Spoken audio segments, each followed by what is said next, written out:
যারা এই মানুষের মধ্যে শয়তানের মেসেঞ্জার হিসেবে কাজ করে থাকে, আপনি কোনোভাবেই ওই সমস্ত ব্যক্তিদের অনুসরণ করবেন না, তাদের কথায় কান দেবেন না।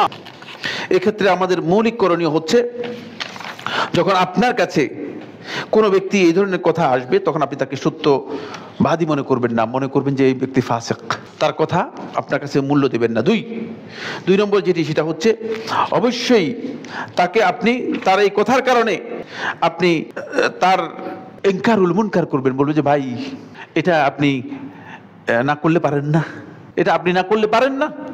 কারণ আল্লাহ রাসূল সাল্লাল্লাহু আলাইহি ওয়াসাল্লাম হাদিসের মধ্যে বলেছেন, স্পষ্ট করে জানিয়ে দিয়েছেন রাসূলুল্লাহ সাল্লাল্লাহু আলাইহি ওয়াসাল্লাম, যে তোমাদের মধ্যে কোনো ব্যক্তি যেন আমার কাছে এসে আমার সাহাবীদের ব্যাপারে কোনো কথা আমার কাছে এসে না বলে, কারণ ফাইন্নী উহিব্বু আন উসবিহা ইলাইকুম ওয়া আনা সালিমুল কলব আও সালিমুস সদর, আমি পছন্দ করি, ভালোবাসি যে আমি তোমাদের সামনে সকাল বেলায় আসবো, আমার অন্তরটা আমার সাহাবীদের ব্যাপারে খুবই পরিষ্কার পরিচ্ছন্ন। সুবহানাল্লাহ। সুতরাং একজনের কথা এনে আমাকে হয়তো আমার অন্তরের মধ্যে সেটা দিবে, এটা কোনোদিন করবে না। এরপরে 3 নম্বর যে পয়েন্টটি, সেটা হলো এই, আপনি খেয়াল রাখবেন যে ব্যক্তি আপনার কাছে আরেকজনের বার্তা নিয়ে এসেছে, মানে চগলখুরি করতে এসেছে, সে আপনার কথা আবার কি করবে, আরেকজনের কাছে নিবে।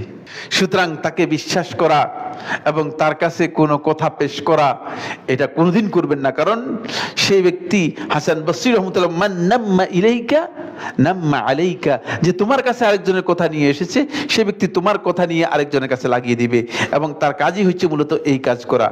এরপরে যে পয়েন্টটি, সেটা হলো এই, যে ব্যক্তি মানুষের কথা আরেকজনের কাছে নিয়ে সেটি লাগিয়ে দেয়, সে মূলত ইসলামে হারাম কাজ করে থাকে। কারণ এই লোকের তখন অভ্যাস হয়ে যায় গোপনে মানুষের গোয়েন্দাগিরি করা। ইসলাম এটাকে হারাম করেছে।